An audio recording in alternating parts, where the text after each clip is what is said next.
Our lives are a string of insights, flashes of inspiration that can be the catalyst for new ideas. However, our pace of life these days means we tend to miss some of them completely. I'm Dave Hill, and I'm the host of the Simple Reflections podcast, a fortnightly series of interviews with people from all walks of life. Our conversations are an invitation to reflect on some of the simple insights my guests have had that have gone on to have a profound impact on their lives. So grab a cuppa and a biscuit, join us, slow down for a little while and see what shows up for you. Welcome to the next episode of the Simple Reflections podcast. Today I'm joined by a lovely man and a good friend in my eyes. I'm not so sure if he would see me the same way, but absolutely. That's really kind, Bill. Bill Pettit, who is a psychiatrist in America. He's been he's been in the medical world for well over 50 years. I'll let him introduce himself in a second. But we got introduced through a project called The Missing Link for Veterans, which we may touch on today, we may not. And either way, I will put a link to it at the end. But it was a wonderful project. It was a real eye-opener for me, a real learning opportunity, and something that I think that the pair of us are both proud of, along with the other three colleagues that we worked on it with. So Bill, thank you so much for joining us today. If you'd like to tell everybody what it is you're up to these days, and we can make a start. Yeah. I'm just, when you talked about the Missing Link for Veterans project, which is on YouTube, right? I mean, correct. On YouTube, the course. And that just came to me, Dave. I woke up one morning and it was there. And that's when I called. I don't know if I think I called Judy Sedgman first and said, I have this idea and I'd like to call Dave Hill and Ofer Meyer from Israel and Brad Gallup from the United States, who was a retired Marine. And I'd like us to do this project and go through this book of Mr. Banks's, because I think it'll help veterans come home to peace. So it was a gift that it just came to me. It wasn't absolutely. I can't take credit for it, like so much of life. You brought it into being by bringing it into our consciousness, and away we went from there. And it was a wonderful experience to be part of, and certainly something I'm very, very proud of. And I know speaks to people wider than the veteran community, which is fantastic. Absolutely. So many people have said, men and women, that's not just for veterans; it's for anybody who's present in their life carrying a weight from the past that they'd like to dispose of. Somebody said, and so no, that was a real privilege and real experience. Well, no, it's wonderful. It's wonderful to be here with you. To give people a little perspective, I'll have my 82nd birthday here in less than 2 months. And so as I'm looking, I know this is just going to be auditory. I put up on my thing that I was the flight surgeon for the anti-submarine helicopter wing in the eastern United States from 1972 to 1974, 1975, I guess, 1972, 2.5 years after a 6-month training. And when I thought about that, the Commodore of the wing was one of the first Navy helicopter pilots ever. Wow. Because a lot of people don't realize that the helicopters were not invented till after World War II. Mm-hmm. I think 48 or 47 or somewhere in there. And he was one time flying when they had no rules. He and another young pilot were flying, and they got inside Mount Vesuvius and they couldn't get out because of that. And their fuel was going low, and they got quiet enough, which is part of what we're going to talk about, that there is a wisdom available to us if we can just let go of our fearful thinking, right? Mm-hmm. And they got an idea because they did understand aerodynamics and stuff, and they took a run, and they got, after many frustrating attempts, then they stopped and said, wait a minute, there's got to be a way to do this. And they got over the lip and avoided an international incident Well done, of two United States naval pilots crashing and burning in the inside of Mount Vesuvius. Yeah, more excited at the prospect of not causing an international incident and getting into trouble than actually surviving. Right. And I actually Igor Sikorsky, who invented the helicopter, and was the CEO of Sikorsky. He died when he was about 90, I believe. But I met him like about 8 months before he died. Wow. He would still come into the clinic. At the end of the clinic, he would still come into Sikorsky. We took the whole squadron of pilots over to Sikorsky helicopter in Connecticut, where they made them. And he would come in every 3 or 4 times a week for 4 hours in the morning, even though he was like 90 years old. And he's probably one of the most famous people that I ever shook hands with. Wow. Well, and it just shows you what love does in terms of I really enjoy what I do, and it doesn't matter that I'm 90, I'm still going to show up, which sort of talks to you quite a bit. Here we are at 82 and still working hard. Well, I guess it's work, but I'm just reminded of the black woman pediatrician who was interviewed, and she was like 84, and she was interviewed for this magazine, and they said, "When do you plan to retire from your work?" She was interviewing her at her office and she said, "The day I come to this office and experience it as work, I will retire." That's fair. That's fair. That's fair, right? So I'm 82, and I haven't been practicing active clinical psychiatry since end of 2018. I shared with you, I recently got my license here, my medical license and my prescribing license again, and I'm not even sure, Dave, why.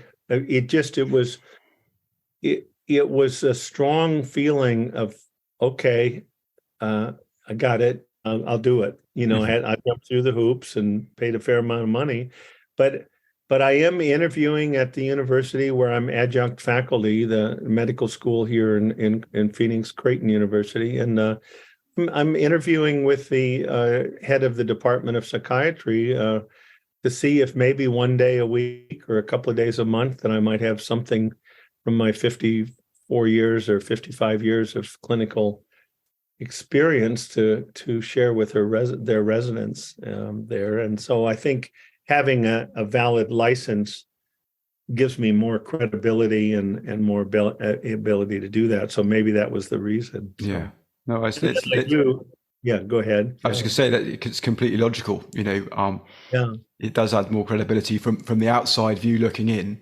The reality is your credibility comes from who you are and what you know and how you share that with people. So that's going to come in spades, whether there's a license or not, I think, but it certainly opens the door. Yeah. The first thing with people is to have credibility, and then if they're open to experiencing what you might have to offer, I think. So yeah.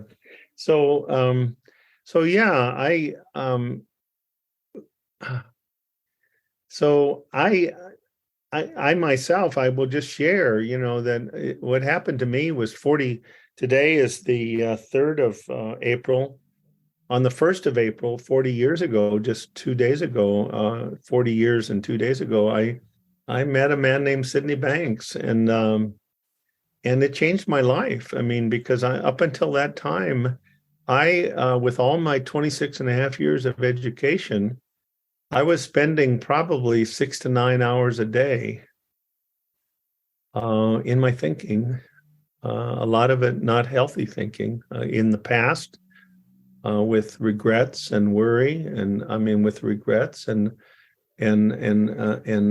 upset and anger and worrying. And then in the future, I was probably 40% in the past, 40% in the future with worry and fear. And then when I was in the present, I was even upset. I was usually in judgment that things weren't the way I wanted them to be. And then I wondered why I went in and out of clinical depression for over 20 years and saw 6 different psychiatrists, and so a friend of mine, psychologist friend, Dr. George Pransky, asked me to come and listen to this man. And it changed my life, because within 30 minutes, I felt a weight come off my chest, and I really knew that I wasn't broken.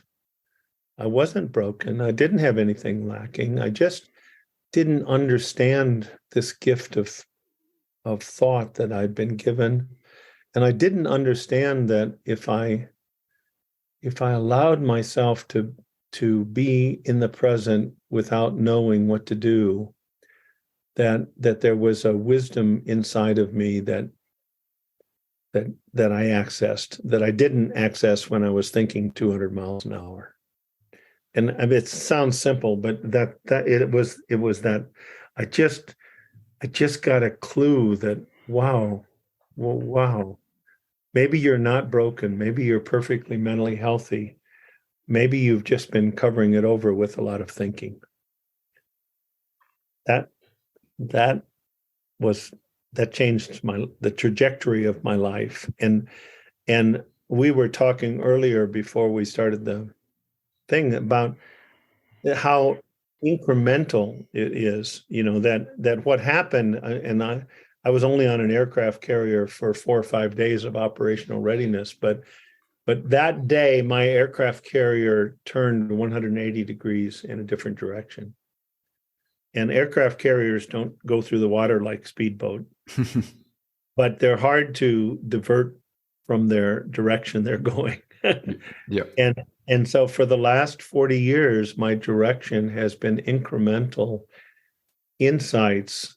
I would say that every 6 to 8 months, the quality of my life has gotten gentler.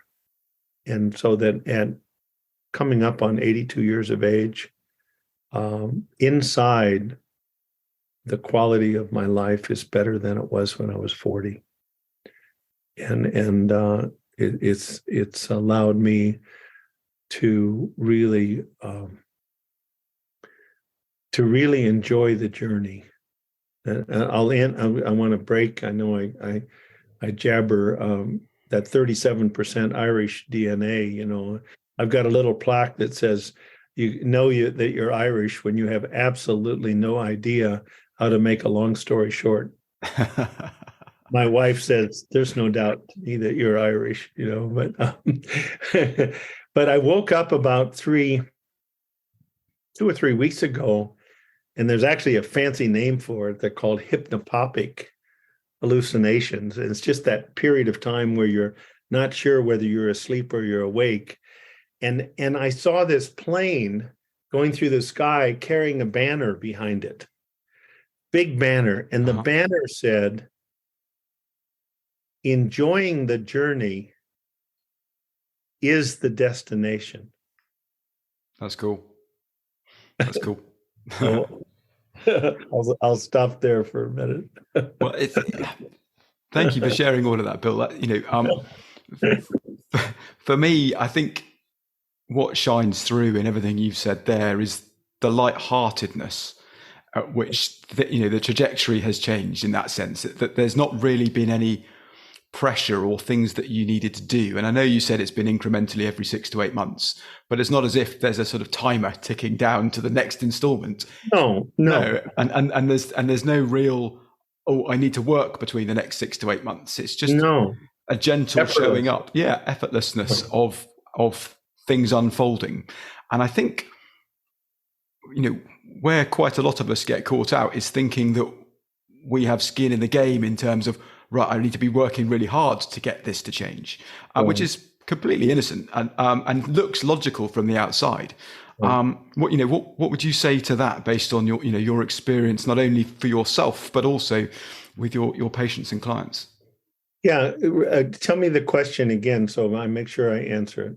Sure. It's to do with the realizing the lack of effort required, Okay. and, Okay. and feeling like there is, logically, it looks like, oh, I've got this problem. I need to change it. You That's need going to to require work. effort. Yeah. Yeah. Because that's what we're taught, isn't it? We're Mhm. taught that things require effort.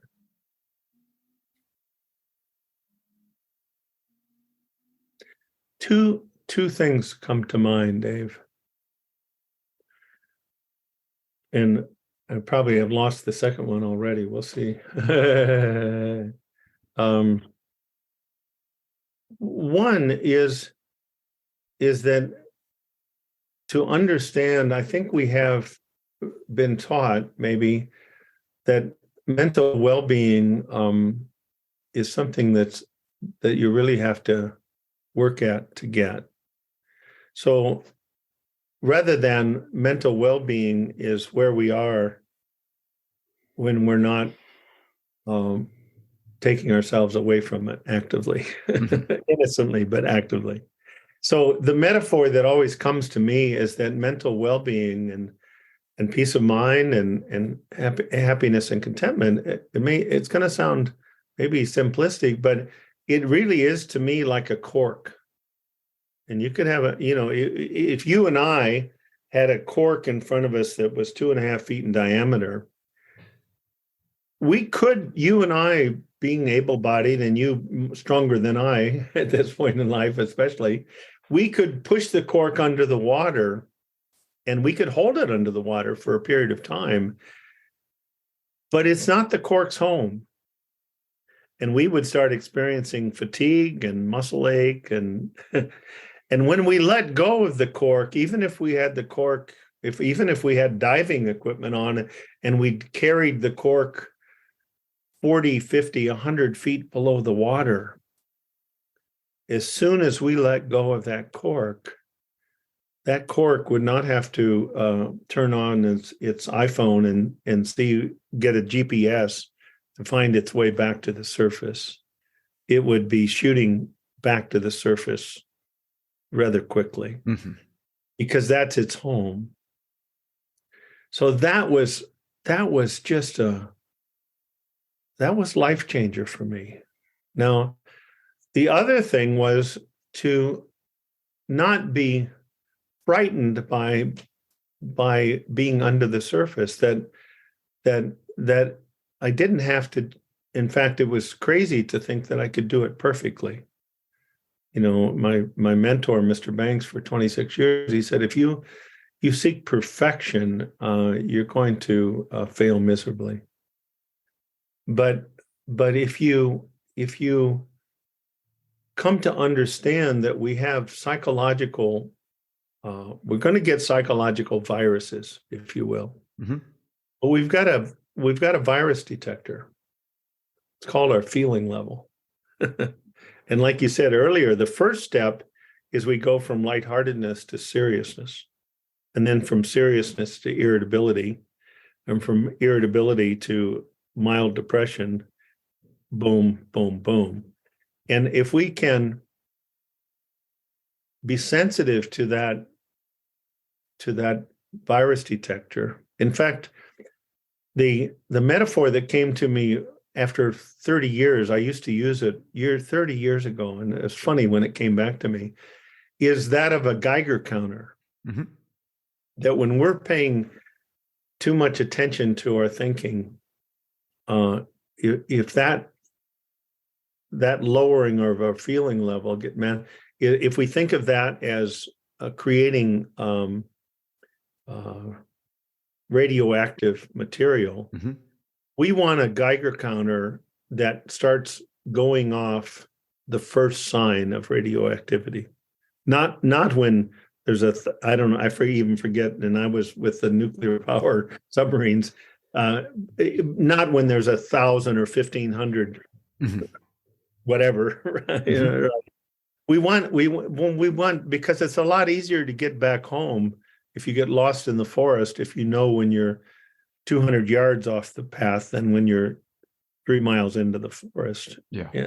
And so I think that's one of the things that's happened, is that I'm much more sensitive, my my tolerance for stress and for not being in a lighthearted state of mind is much less. I'm much less tolerant of it than I used to be because I know that the default setting, and so people say to me, they say, what do you do when you have a thought thunderstorm?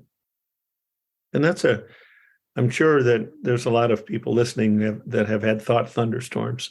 Yep, I can put my hand up to that. I've had a few. Even a maelstrom, right, which is a really bad thought thunderstorm. and I thought one day how that's evolved over the years, even after I was exposed to this understanding called the three universal principles.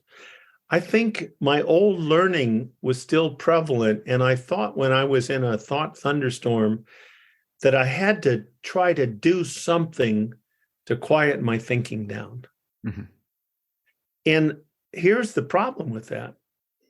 My thinking's going 200 miles an hour, or I wouldn't be having a problem, or it's in the wrong direction. Mm-hmm. And I'm trying to use the same thinking that's creating my problem to solve my problem. And it's just not going to work. So when people ask me that, I thought, what is it that I do now? Because I don't do that. I don't try to do anything with my thinking. What I do is I do the best that I can to be where I am. That's all I do. I do the best I can to be present, knowing that if I first of all, that's the natural place to be, that's the cork's home, and that if I just have my focus on that, my thinking will quiet down on its own, because I won't be like taking the bicycle thing and making the wheel go faster or trying to do something with it to slow it down. And that's been a life changer, and to not be in judgment of how well I'm doing, so that when I'm doing the best that I can to be where I am, my brain always wants to rate how I'm doing. Right.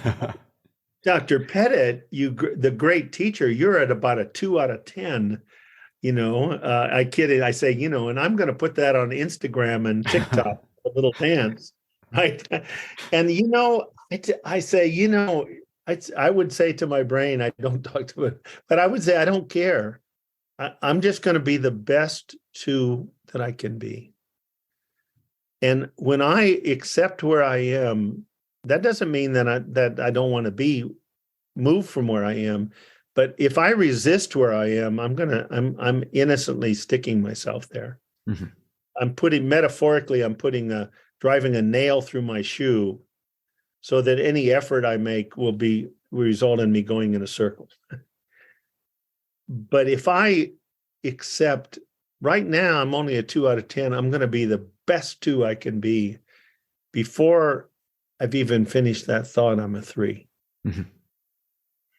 I'm going to now, and so it's just, I think that, hope I'm answering that question, that you start to realize that you don't have to do hard work. You just have to point yourself in the right direction. And there's something in our system is meant to go towards physical and mental well-being. And all I have to do is innocently get out of the way of that occurring as best as I can, without judgment. Not so, I should be learning this faster. Jimmy or Beverly or Ann, they learn faster than me. You've probably heard me tell people, I said, maybe if I am a good teacher, part of it is because I'm a really slow learner. And I could talk about the incremental, but I make up for being a slow learner by forgetting quickly.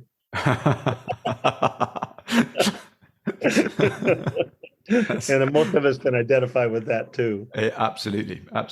In one ear and out the other. No, that's cool. In the past, I've heard you talk about, your relationship with your patients before you came across this understanding in terms of there being they had a problem to solve, and your role in that was to try and help alleviate symptoms, and subsequently realizing that your patients had innate mental health, whether they realized that or not.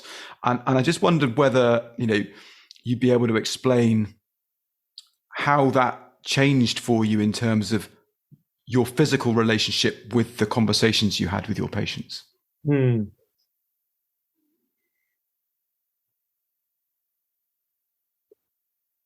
Yeah, it changed everything. I used to be in a certain amount of fear. And I've talked to a lot of therapists. They think, what if the next person has a problem that I don't know how to help? Because you had to be an expert in problems. I had 800 to 900 lectures in my residency in psychiatry on mental illness and medications. I had 0 lectures on mental health. Wow. Mm-hmm. And yet, when I got board certified in psychiatry, what did they label me? A board certified mental health professional. I was not a mental health professional, Dave. I was a mental illness professional. I knew a lot about mental illness. Didn't mean that I didn't want to help people to find their mental health, but I don't know that I saw people. I've been taught that people had conditions and diseases, and I didn't know that the only mental illness there was chronic mental stress that was a product of people's lack of understanding of what they had available to them inside. I'm doing a program in August in Des Moines, Iowa, and I met with people yesterday, and it was interesting because what I woke up again from a good night's rest, because I think, that you've heard people say, maybe I should sleep on it. Mm-hmm. There's a reason why you sleep on it, if you don't know, because for one thing, our brain slows down about 50%, at least 50% when you sleep. So when you first wake up, you're not creating as much static. Mm-hmm. and that's where people often have insights, right? So what came to me was successfully navigating life's challenges with incremental ease. Because even in our society, we don't use the word challenges. We use the word stressors. Mm-hmm. We say life is full of all these stressors. Well, to me, that's not true. Now, the grain of truth is that life is a contact sport and there are challenges. But even that change of that word from stressor to challenge is empowering, mm-hmm. rather than stressor. This, if I call something a stressor, I've given a certain amount of my empowerment away already. I've given it to this external event. Mm-hmm. And that's not to judge, that some people have gone through some incredibly challenging events. I mean, and whether in the military and outside of it, I mean, the people that went through that horrific earthquake, in Syria-Turkey border. I mean, but also you start to see that there are people that come through incredible challenges, either unscathed, they come back to their mental well-being really well, really. Mm-hmm. Viktor Frankl, who went 3.5 years in the death camp, Mandela, 27 years in prison. And we think of those people as, and I always cite, and Pooh Bear.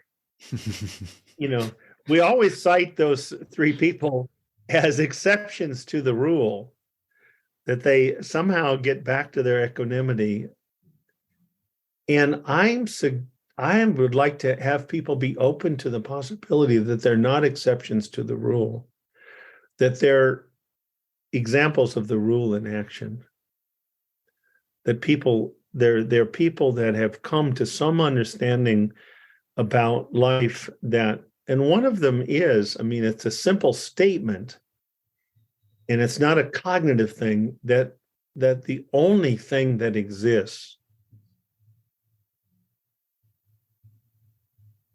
is now. Mm-hmm. It's easy to say that, but really, mm-hmm.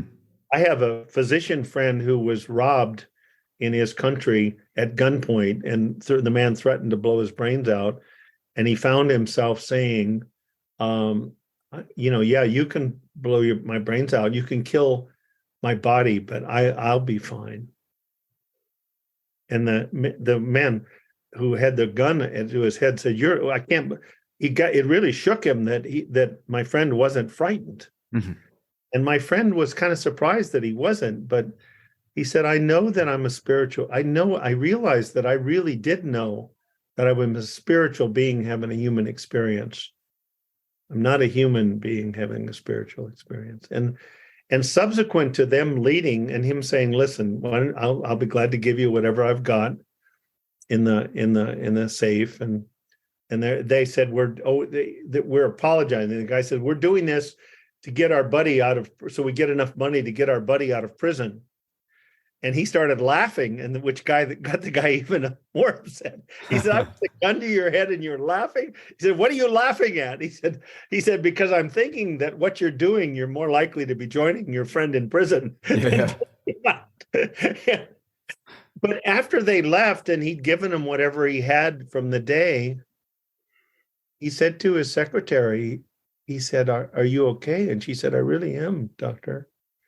Said, do you need to go home? She said, no, and I think without saying it, she said, your calm and your presence, I'm okay. He said, fine. Would you have the next patient come in then? It's amazing, isn't it? Huh? It's amazing, isn't it?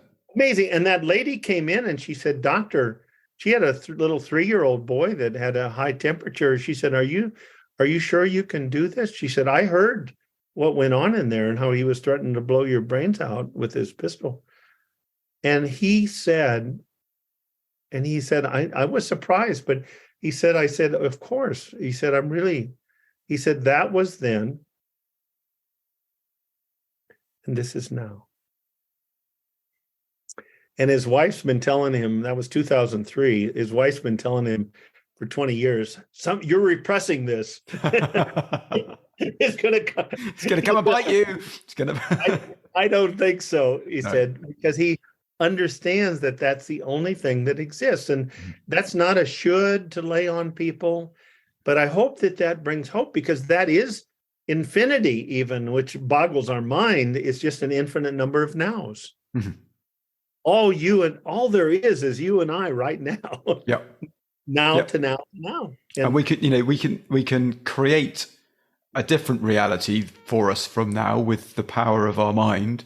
I could start thinking about my children and what they're up to and get caught up in that story completely innocently, which takes me away from this present moment, and it'll probably feel uncomfortable, which is the sort of gentle tap on the shoulder to say, remember, that's not right now. It's what you're creating right now. And that discomfort's almost a gentle invitation to come back to the conversation that you and I are having. That's your Geiger counter. Yeah. That's your Geiger counter. And it's not a should, but it just is to know that we're built to be where we are now. And it doesn't, people say, well, does that mean you can't make plans? No. In the present moment, you can make plans. I've got plans to take a trip to see my good friend up in the Seattle area in May, and but you're doing it from being present right now. Mm-hmm. You're and you, like my friend Mr. Banks said, you can point the rudder of your boat in a certain direction, but you don't want to cement it in Mm-hmm. that place, because you want to have flexibility to change the rudder if you're in the present moment, Yeah, because we're going to learn and see stuff as we go forwards. The plan is perfect, potentially based on what we know right now, and between now and then on our journey, we're going to learn stuff, and Exactly. It makes sense to have that flexibility to shift around. Yeah, there's a consciousness where, this mind, thought, and consciousness is not, it's not airy fairy. I tell people, if you take a bed of flowers and you cover it on three sides and leave one end open to the sun, I don't know the time frame, but 100% of the time, the flowers start bending towards the sunlight. Well,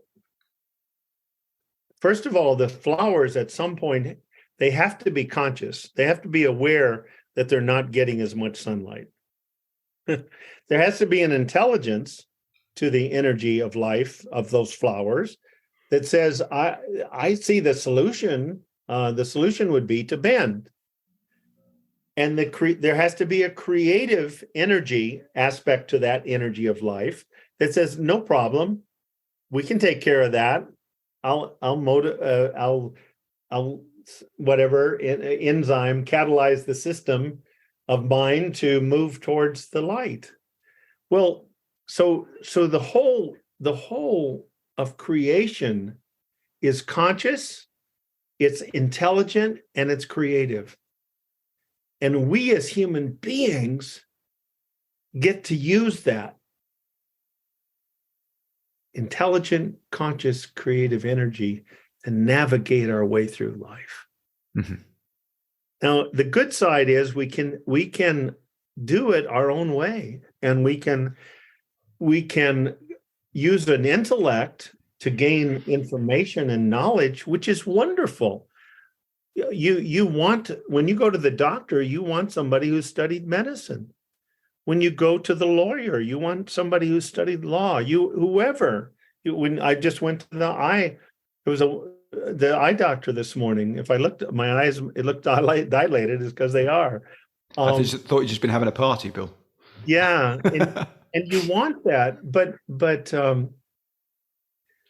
yeah, I lost my train of thought there, but Sorry. that's okay. No, that's me. But anyway, just the idea that you do. Oh, the intellect is valuable, but you want that intellect to be in harmony with the what I'm going to call the spiritual or formless wisdom that's inside of all of us. Mm-hmm.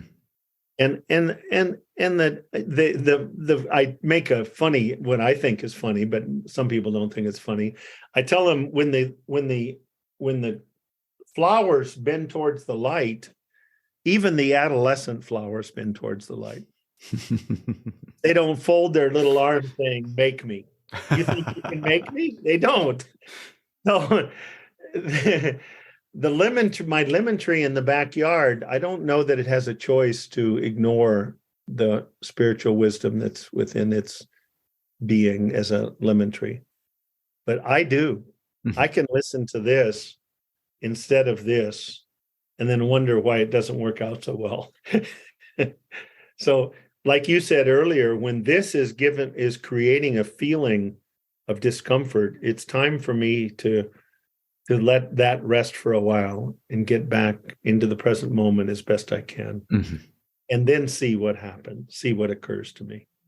And sadly, we've got people that don't know that. In the United States here with our gun laws, every week we're having people that are not only killing themselves, but they're killing a number of other people before they kill themselves.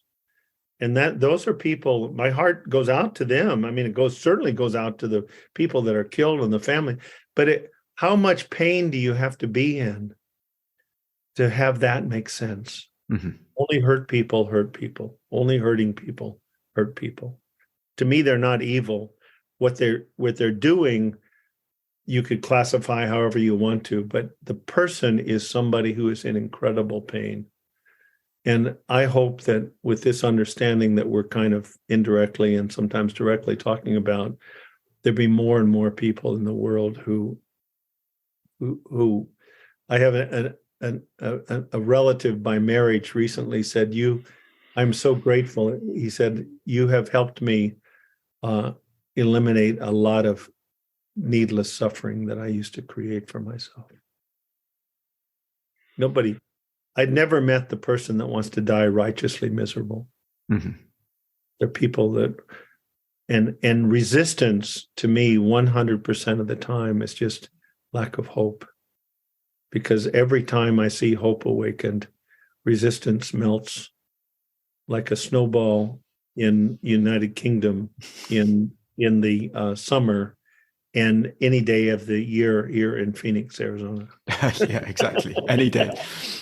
Yeah, for me, well, we've got sunshine today. It's lovely. It's been lovely today. Good. But yeah, put it back a couple of weeks. That snowball would have been sent down. No, that's fair. That's fair. That's very helpful. I think just to pick up on that point of your relative there, I'm guessing they may have been to some training that you've delivered, but I expect the vast majority of what they've learnt has been just by being in yours and Linda's presence, just in the way that you live and experience life yourselves. I think that's one of the biggest things that I've enjoyed learning about the principles is actually the fact that we are drawn to peace and quiet in each other. And that can be a catalyst for people calming down and seeing hope, whether it's explained or not. And I think that's a wonderful thing, because it's even less about the effort and more about the environment in which we allow ourselves to be in and be drawn to. I wonder if there's anything you had to say to that. Well, yeah, there's a little book, I think of parenting. There's a little book by Kathy Emerson Marshall. She'd be wonderful to have on your talk sometime. It's called Parenting with Heart. It's only 25 pages. It's got big print. And because, what I thought of when you said that, I thought of you with your two, is it two girls? Two girls, yeah. Girls, yeah. That they could easily say to you, Dad, what's more important than anything you say is the way you are with us. Somebody, other child might say to the parent that's not acting from wisdom innocently, I can't hear what you're saying because the way you are speaks so loudly. And I think that's what you're saying, is that when people are in the present moment with a loving feeling, it kind of doesn't matter. Whatever they say is kind of frosting on the cake. Mm-hmm. But the cake is the feeling level that they're in, that they're sharing with you. Yeah. Is that? Yeah, I think so. It's when I first got introduced to this understanding 6-7 years ago, and knew that Sydney Banks was the sort of the center of all of that. I didn't understand what he was talking about. It didn't make any sense to me, but there was something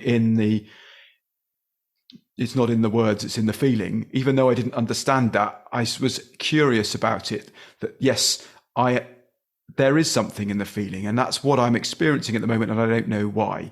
And I also knew that at some point it might make sense to circle back round when I'm feeling, when I understand it a little bit more, to go and find Sid and see what that was all about. And it's been so true, and it's been what's drawn me more into this understanding, because I know it's in the feeling of everybody that I speak to, whether they are aware of it or not. And it's shining a light in that direction, going, let's get curious about that. What's that you've just seen? How does that look? And being that guide rather than the teacher, it's, that's what was that you just experienced? Let's look at that. Yeah. And in a way, it's an understanding that you can't really teach. You can point to, Mm-hmm. and Sid used to always say, if you're in a light fog or a dusk and somebody's trying to point something to something they see, if you keep looking at their finger, you're not going to see what they're pointing to. You have to look beyond it. And so the words we use are just pointing and asking people to look beyond it. You know, the people I know you shared, you had Hannah Studley and Aaron Turner, and you're going to have Rob Cook. Wow. I mean, you know, those are three people that live in that feeling the vast majority of their life. And I think they would all admit that, it's been incremental, and that it is being grateful for every little bit that we see, that I see, that allows us to see more. You know, it's the feeling. Sid used to say, and he says it in The Missing Link, that gratitude and satisfaction free us from the prison of our minds. And there's something beautiful about that it takes us away from intellectual analysis into a deeper knowledge that's present within the consciousness of every human being, no exceptions. You know, you've probably heard me. I had somebody one time that was claiming that they were the exception. And so I went with them and I said, "Oh, wait a minute, Joe, you're right. There's a little asterisk here in my book. I can't believe I've read The Missing Link this many times and I didn't see the asterisk." And he says, "Well, what does the asterisk say?" I said, "The asterisk says that everybody has this spiritual wisdom in their consciousness, except for Joe Smith. He's an exception. He gets to be special." And then I said, "I'm sorry, Joe, you don't get to be special. You have this spiritual wisdom inside of you, just like the rest of us." And he laughed and became a student. You know, That's cool. Well, Bill, that's been fantastic. That sort of point about gratitude is sort of brings us to a close, I think. I just wondered before we wrap up, if there's anything that, you know, you mentioned a program you're doing later in the year. I just wondered if there's anything that you wanted to share with the listeners that's going on for you at the moment that need to look out, that they could look out for. You know, I'll put your contact details in the blurb to this podcast, but I don't know if there's anything you wanted to share. Well, drbillpettit.com, you know, is the new website. And, you know, I started a program that actually we've only got 2 or 3. We filled the morning section and we've, because I said I was going to limit it to 30. So we've pretty much filled both sections, and it started last Tuesday, and I'm going to do it again. It's a 6-month program, you know, and they'll be starting again next January through June. And I do packages of 3. I've been calling them well-being sessions, and I don't do individual sessions anymore because I feel that it puts people put too much pressure on themselves. And we've got 3 sessions, and I've been calling them well-being sessions. But I even said to my business manager this morning, I said, consider changing that to navigating life's challenges, successfully navigating life's challenges with incremental ease, because that's what people want. The idea of living in mental well-being when you feel like you're caught up in the midst of a tornado of thinking is kind of not even in reality. Yeah. But if you can have somebody say, "Well, wait, how about learning how to navigate winds of 130 miles an hour, find the eye of the hurricane. How about, are you interested in that?" Yeah. Most people would say yes. Yeah, that's lovely. What I would like to do is to read just an 8-line poem from the book of poetry that my late wife wrote over a weekend after we'd adopted a beautiful little girl who's now 38 years old and a beautiful soul. And my wife wrote 65 pages of rhymed poetry in iambic pentameter, which is what Shakespeare wrote his sonnets in. And she hadn't written poetry. She was 40. She hadn't written poetry since she was in high school. And here's what she wrote. that came to her. The whole book of poetry is on Amazon. It's called Coming Home, Book of Poetry by Sue Pettit. But I'm just going to read the 8-line poem, title poem, Coming Home. And I ask people just to be open to the possibility that this place is still present, unscathed, unscratched, maybe covered over by some thinking and an insufficient understanding of where experience comes from, but it's still there. Coming home to peace and quiet, coming home to feelings warm, coming home where there's a fullness, where love in me is born. Coming home's a simple journey, takes no movement on my part. Instead of listening to my thoughts, I listen with my heart. Thank you, Bill. That's a really lovely way to wrap up our session today. Thank you so much for joining us.